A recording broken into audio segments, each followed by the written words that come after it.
perjalanan hijrah Nabi Muhammad sallallahu alaihi wasallam. Hijrah ini berawal hari Kamis. Jadi hari Kamis itu berkumpullah datuk-datuk, nenek, mama, ulu balang di sebuah lembaga namanya Darun Nadwa. Berkumpullah mereka, nama lembaga itu Darun Nadwa. Yang mendirikannya namanya Qusay Muhammad, anak Abdullah, anak Abdul Muttalib, anak Hashim, anak Abdi Manaf, anak Qusay. Qusay inilah yang mendirikan lembaga namanya Darun Nadwa. Darun artinya rumah, Nadwa balai pertemuan. Jadi berkumpullah datuk-datuk, nenek, mama, ulu balang, panglima, semuanya hadir waktu itu.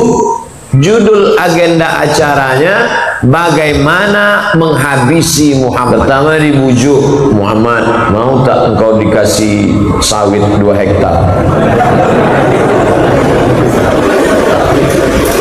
Agak-agaknya lah waktu itu. Apa kata Nabi Muhammad? Wallahi ya ammi, demi Allah wahai paman, law wada'u syamsa fi yamini, seandainya mereka letakkan matahari di tangan kananku, bulan di tangan kiriku, ala an atruka hadzal amra ma taraktuh, takkan kutinggalkan dakwah ini. Jadi metode yang pertama adalah dibujuk dan dirayu. Mau tak? Mau tak? Mau tak jadi? Tak mau dia. Tahta, harta, wanita. Tahta, tak mau. Harta, tak mau. Wanita, tak mau. Kalau tidak mau dirangkul, maka dipukul. Jadi yang pertama dirayu. Nabi Muhammad tak mempan dirayu. Karena surga itu sudah di kelopak mata dia, nampaknya. Nabi itu asal buka mata nampak sudah. Lalu kemudian tak mempan, maka ini mesti harus dihabisi. Ditambah lagi paman dia yang dihormati itu meninggal dunia, namanya Abu Thalib. Orang segan mau membunuh dia karena paman dia Abu Thalib. Jadi setelah Nabi Muhammad SAW meninggal, barulah mereka, ini Muhammad harus dihabisi. Akhirnya rapatlah mereka pagi Kamis itu mau menghabisi Nabi Muhammad sallallahu alaihi wasallam. Nama pimpinan sidangnya namanya Abdul Uz. Nama pimpinan sidangnya namanya Umar bin Hisham. Umar bin Hisham itu Abu Jahal. Jadi nama kerennya Abu Jahal. Abu Jahal. Abu artinya bapak, Jahal bongat. Jadi Abu Jahal tadilah pimpinan sidang paripurna nih. Sidang paripurna. Jadi sidanglah. Agenda sidang kita hari ini bagaimana menghabisi Muhammad sallallahu alaihi wasallam. Ada pendapat? Angkat tangan satu. Apa pendapat kamu? Muhammad ini kita antar ke tempat yang jauh. Cari tempat jauh, antar. Kira-kira ke Tenayan Raya lah. Campakkan di tempat pembakaran batu-batu.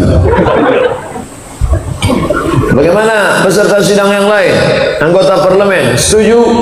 Tidak, saya tak setuju. Kenapa? Jadi mereka di Darun Nadwa itu berdebat juga.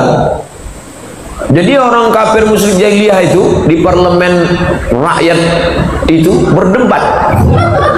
Berdebat mereka. Karena arti parlemen, parle itu artinya bicara. Parle artinya bicara. Parlemen artinya orang yang dipilih memang untuk bicara.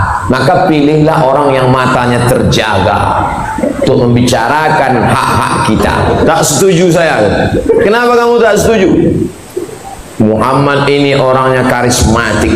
Kalau sampai kita campakkan dia ke tempat yang jauh itu, tiba-tiba di sana nanti pengikutnya banyak dan dia akan kembali ke Makkah dan kita akan mati dibunuh oleh pengikutnya. Berpikir juga parlemen ini. Wah, bahaya ini. Jadi kalau gitu tak usah kita kirim dia, tak usah. Bahaya. Oke, ada peserta yang lain? Ada. Jadi otaknya bekerja mereka ini. Tak ada yang off otaknya. Kerja. Bagaimana menghabisi Muhammad? Pendapat satu tolak, tak setuju ya? Tidak. Ada pendapat lain? Ada. Apa pendapat kamu? Pendapat saya begini, kita buat kotak kayu, letakkan di samping Ka'bah, masukkan Muhammad ke dalam, sallallahu alaihi wasallam. Masukkan dia ke dalam, jangan kasih makan, jangan kasih minum, biarkan dia kering di samping Ka'bah. Gimana? Ini modalnya kan lebih efisien. Kata anggota parlemen yang lain, saya tak setuju. Kenapa? Karena jangan kalian sangka di samping Makkah ini tak ada pengikutnya. Pengikut dia banyak. Kalau sampai mereka melihat pemimpin karismatik mereka dibuat begini kering di samping Ka'bah, maka Makkah akan bergejolak, terjadi revolusi umat besar-besaran. Jadi kalau gitu pendapat pertama tolak, pendapat kedua tolak juga, tak bisa kita pakai, tidak. Umar bin Hisham berpendapat. Apa pendapat kau Umar bin Hisham? Kalau kita antar ke tempat jauh nanti pengikutnya banyak, betul. Kalau kita kurung di Makkah nanti bergejolak, betul. Ini paling efisien. Gimana? Cari anak muda yang paling tegak badannya, kasih dia pedang paling panjang, masuk ke dalam kamar Muhammad malam-malam, bacok kepalanya. Oh, yang lain tak setuju. Saya tak setuju. Kenapa? Kamu tahu Muhammad itu siapa? Muhammad, anak Abdullah, anak Abdul Muttalib, anak Hashim, anak Abdi Manam, anak Qusay, keturunan Kilab, Lu'ay, Fihir, cucu-cucu Adnan, mengalir darah Ismail, anak Ibrahim alaihi salam. Kalau sampai cucu Ibrahim dibunuh, maka kabilah yang lain mengamuk. Akhirnya suasana rapat, deadlock. Muncul ide. Orang yang jahat-jahat itu idenya dari mana? Dari setan. Main otak setan, main otak setan. Ada aja idenya kalau untuk yang jahat-jahat. Jadi gimana? Kata Abu Jahal, aku ada ide. Gimana caranya? Jangan utus satu orang. Kalau satu orang yang membunuh, pasti dicari. Kalau satu orang bunuh, dia nanti akan dicari dan satu suku akan ditangkap. Jadi gimana caranya? Satu suku utus satu orang, satu suku utus satu orang, satu suku satu orang. Semua suku mengutus. Kalau semua membunuh, siapa yang mau ditangkap? Inilah ide korupsi berjamaah. Akhirnya diutuslah anak muda. Mantap ide ini Abu Jahal. Mantap ide ini, mantap. Akhirnya Kamis dari pagi mereka sidang. Kamis siang ditetapkan, maka hari Kamis ditetapkan. Setiap suku mengutus satu anak muda, satu anak muda, satu anak muda. Eksekusinya kapan? Langsung dalam waktu yang sesingkat-singkatnya, nanti malam Jumat. Dengan ini sidang ditutup oleh Abu Jahal. Habis itu mereka pun balik ke rumah masing-masing. Sidang pun tutup, Daruna 2 tutup. Selesai.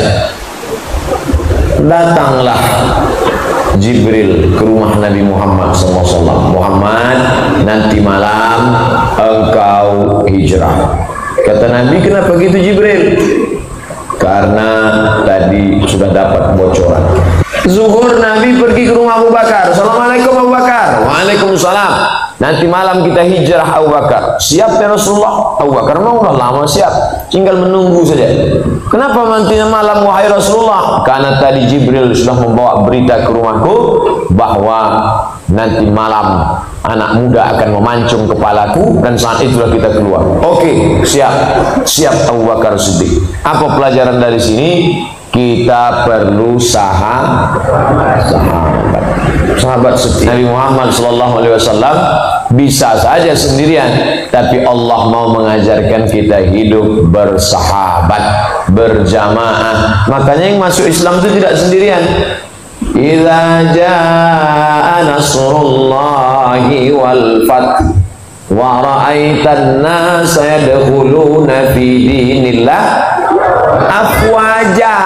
afwaja itu berkelompok-kelompok. Itu yang disebut dengan wara'aitan nasa yadkhuluna fi dinillahi afwaja. Lalu kemudian Abu Bakar sudah siap. Nanti malam ya Abu Bakar, ya. Nabi pulang ke rumah, siap, packing barang. Lalu kemudian malam itu habis Isya dia tidur. Nabi itu tidurnya habis Isya biar supaya mudah tahajud malam. Kenapa kita sekarang payah tahajud? Karena habis Isya acara. Makanya habis Isya ngobrol itu makruh, kecuali untuk bicara akhirat, untuk ngaji. Tidur yang paling berkualitas kata Pak Dokter habis Isya. Jam 8 habis Isya, 9, 10, 11, 12, 1, 2, 6 jam tidur paling berkualitas. Lalu kemudian Nabi pun tidur habis Isya 9, 10, 11, 12, 1, 2. Pas jam 1 jam 2 dia pun bangun, keluar dia dari kamar. Waktu keluar dari kamar, anak-anak muda sudah siap menguruskan pedang, mau masuk memancung kepalanya. Saat dia keluar itulah terjadi mukjizat. Wa ja'alna min baini aydihim saddan wa min khalfihim saddan fa aghshaynahum fa hum la yubsirun. Wa ja'alna min baini aydihim sadda, di depan mereka tembok, wa min khalfihim sadda, di belakang mereka tembok, fa aghshaynahum, kami tutup mata mereka, fa hum la yubsirun, mereka tak bisa menengok Muhammad. Nabi buka pintu, Nabi lewat, mereka macam orang kena pukau, dilemparkan Nabi pasir ke kepala mereka. Nabi pergi, setelah Nabi pergi baru mereka terbangun, pegangnya kepala. Masuk mereka ke dalam, mereka mau cincang tempat tidur Nabi. Buka dulu selimut, coba buka dulu. Begitu dibuka selimut, Sayyidina Ali, iya, Muhammad mana? Mana? Aku tahu kata dia.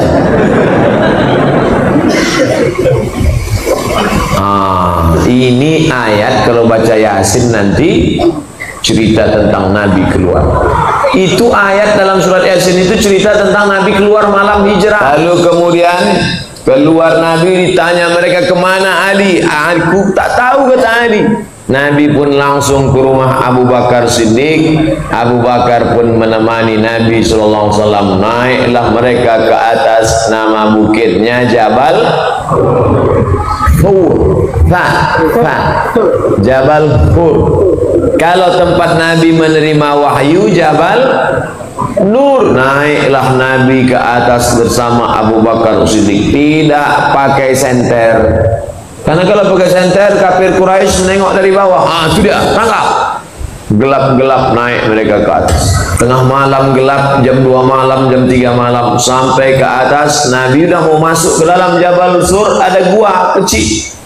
Mau masuk Nabi ke dalam, ditahan Abu Bakar. Jangan ya Rasulullah. Kenapa kata Nabi? Mana tahu ada binatang berbisa di dalam, biar aku cek dulu. Masuk Abu Bakar ke dalam, dicek Abu Bakar, tengok tak ada ular, tak ada kalajengking, bersih, silakan masuk ya Rasulullah. Abu Bakar Siddiq nyawanya diberikannya untuk Nabi Muhammad sallallahu alaihi wasallam. Makanya kalau kita salat tarawih, Al-Khalifatul Awwal Abu Bakr Siddiq. Apa kata jamaah? Radhiyallahu. Setelah bersih, masuklah Nabi ke dalam. Abu Bakar bersandar ke dinding gua, batu, bukan macam kita tanah, bersandar dia. Kaki Abu Bakar ini melonjor, memanjang, karena capek lelah berjalan. Datang Nabi Muhammad SAW meletakkan tengkuknya di atas paha Abu Bakar. Nabi dengan Abu Bakar tak ada jarak, diletakkannya tengkuknya ke paha Abu Bakar. Nabi pun tertidur. Tak lama Nabi tertidur, terbangun Nabi, menetes air dari atas. Kata Nabi, gelap, air apa nih Abu Bakar? Hujan tak mungkin, embun tak mungkin, air apa nih Abu Bakar? Kata Abu Bakar, air mataku ya Rasulullah. Kenapa engkau menangis? Kakiku disengat binatang berbisa. Kakinya bisa dia tahan, tak bergerak kakinya, memangku kepala Nabi Muhammad SAW, bisa tak bergerak. Tapi ada satu yang tak bisa ditahannya, air mata tak bisa ditahan. Lalu kemudian sampailah pagi, malam apa itu? Malam Jumat, malam Sabtu, malam Ahad, 3 malam, 3 hari 3 malam mereka transit di sana. Yang ngirim makanan siapa? Perempuan namanya Asma binti Abi Bakar. Asma 3 hari 3 malam membawakan makanan. Apa pelajaran dari sini? Pentingnya peranan perempuan. Jangan katakan Islam tak mempedulikan perempuan. Nih, pelajaran dari hijrah Nabi Muhammad SAW. Perempuan naik ke atas membawa makanan. Selama 3 hari berita hiruk pikuk di Makkah ini harus disampaikan ke Nabi di atas.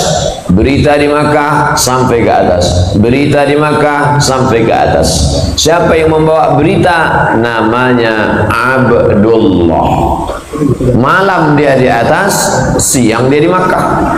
Dengar berita, naik ke atas. Yang menemani di gua Abu Bakar, yang menempati tempat tidur Nabi Ali bin Abi Thalib. Ada pula yang pura-pura mengembala kambing di bawah untuk ngasih kode ke atas. Kalau tiba-tiba nanti datang kafir Quraisy, namanya Amir bin Fuhairah. Inilah yang dikenal sekarang dengan istilah job description, pembagian kerja. 3 hari 3 malam di dalam. Kenapa mesti 3 hari 3 malam? Menunggu suasana. Inilah yang disebut dengan strategi.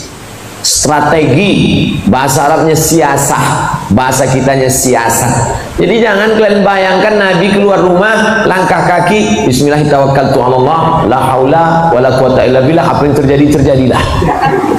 Kan begitu. Itu namanya pasrah tapi tak rela. Nabi penuh dengan matang pembagian tugas kerja. Ali, kau tidur di tempat tidur aku. Abu Bakar, kau menemani aku di atas. Asma bawa makanan. Abdullah update berita. Amir bin Fuhairah, engkau pura-pura mengembala kambing. Malam Jumat, malam Sabtu, malam Ahad, mengkecoh musuh sehingga musuh kehilangan. Wah, hilang nih. Mana dia? Mana dia? Dia masih ada di lokasi, menunggu dulu. Karena kalau langsung berangkat ditangkap lah. Strategi. Nabi itu penuh dengan intelijensia.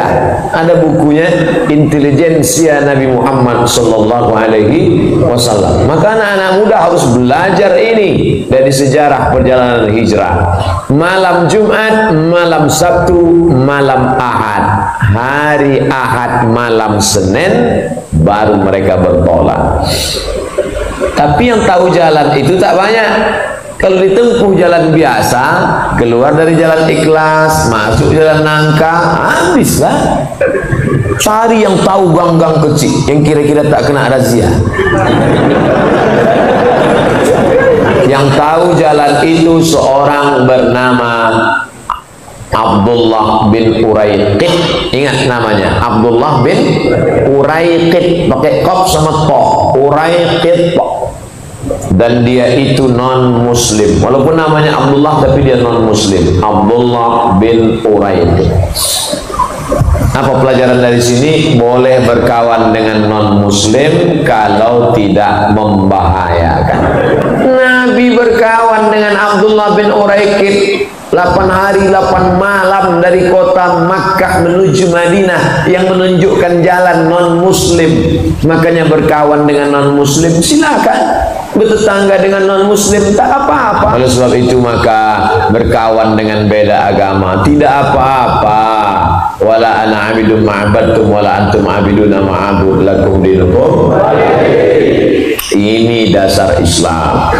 Lalu kemudian mereka melanjutkan perjalanan. Abu Bakar Siddiq penunjuk jalannya Abdullah bin Uraiqid, Nabi Muhammad SAW. Tentu ada duit, ongkos biaya perjalanan. Siapa yang menanggung biaya hijrah? Abu Bakar Siddiq punya emas. Emas disimpan dalam kain. Ini kain, ini emas. Emas kalau dimasukkan ke dalam kain memuncul nampak kain. Datanglah ayah Abu Bakar. Nama ayahnya itu, nama ayahnya Abu Quhafah. Nama siapa nama ayahnya? Abu Quhafah. Ingat, Abu Quhafah. Abu Quhafah ini tak Islam, benci sama Nabi Muhammad. Datang dia menjumpai Asma. Asma, ya, ayah kau mana? Ayah sudah pergi sama Muhammad sallallahu alaihi wasallam. Mana emasnya? Aku curiga jangan-jangan emasnya sudah dibawa Muhammad ini. Firasatku berkata emas nampaknya lah habis ini.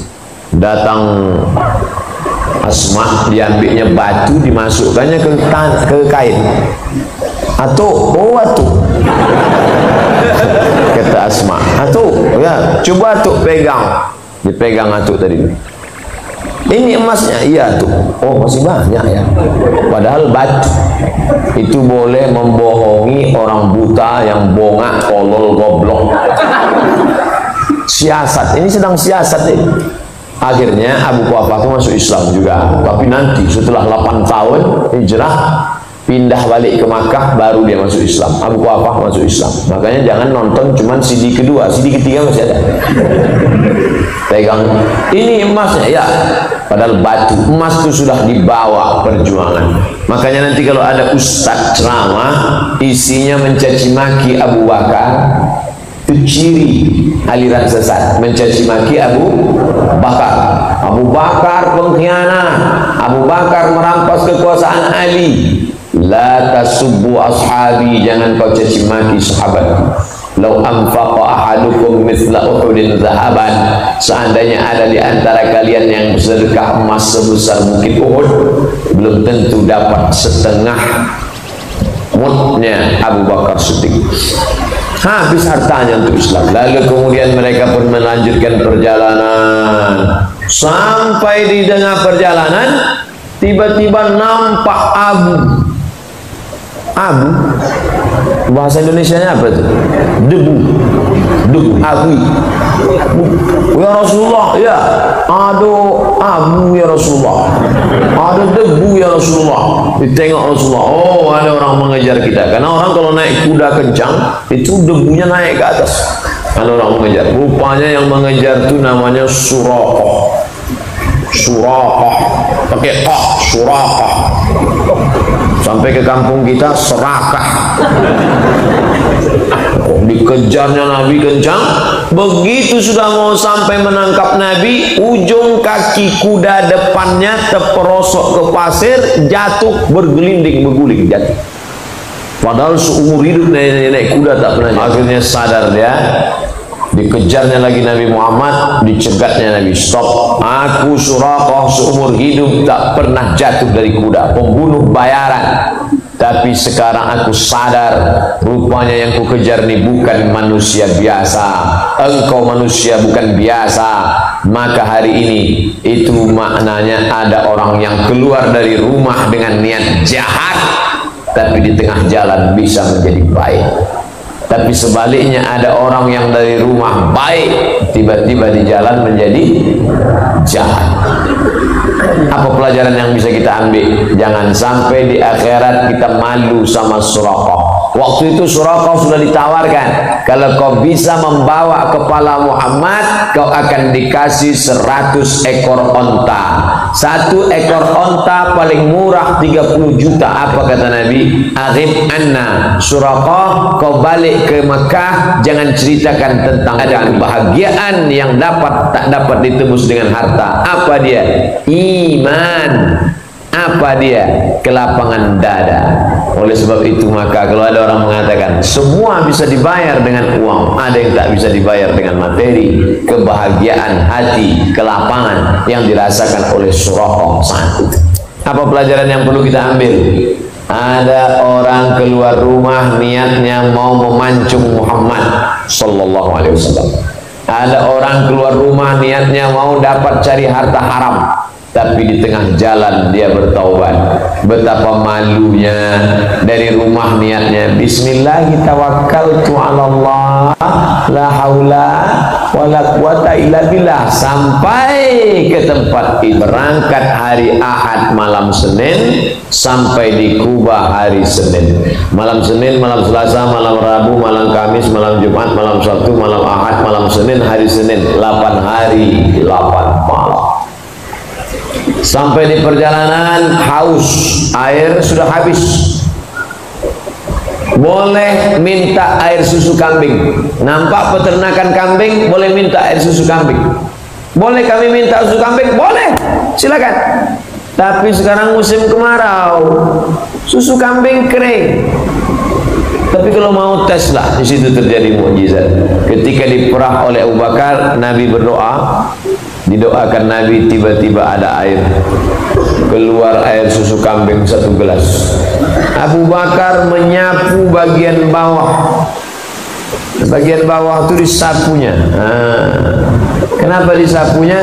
Dia tak mau ada pasir menetes kena ke pakaian Nabi. Tengok adab Abu Bakar. Dapat air minum, disapunya bagian bawah, dibikin ke Nabi. Lalu Nabi pun meminum air susu itu. Apa kata Nabi? Fasyariban nabiyyu hatta irtawaitu. Nabi meminum air itu sampai hausku hilang. Saya waktu membaca itu, Nabi minum air itu sampai hausku hilang. Yang minum siapa? Yang hausnya hilang? Ini salah cetak hukum. Nabi minum sampai haus. Abu Bakar sudah sampai pada tingkat merasakan tenggorokan Muhammad sallallahu alaihi wasallam. Air susu lalu di tenggorokan siapa? Tenggorokan Muhammad. Tapi yang lega tenggorokan siapa? Sudah sampai ke tingkat itu, itulah ukhuwah. Abu Bakar sudah sampai pada tingkat di atas simpati, merasakan perasaan kawan. Inilah yang dikenal dengan tenggang rasa, tepos liro. Puncak daripada cinta, puncak daripada ukhuwah Islamiyah, puncak daripada persaudaraan adalah merasakan perasaan orang lain.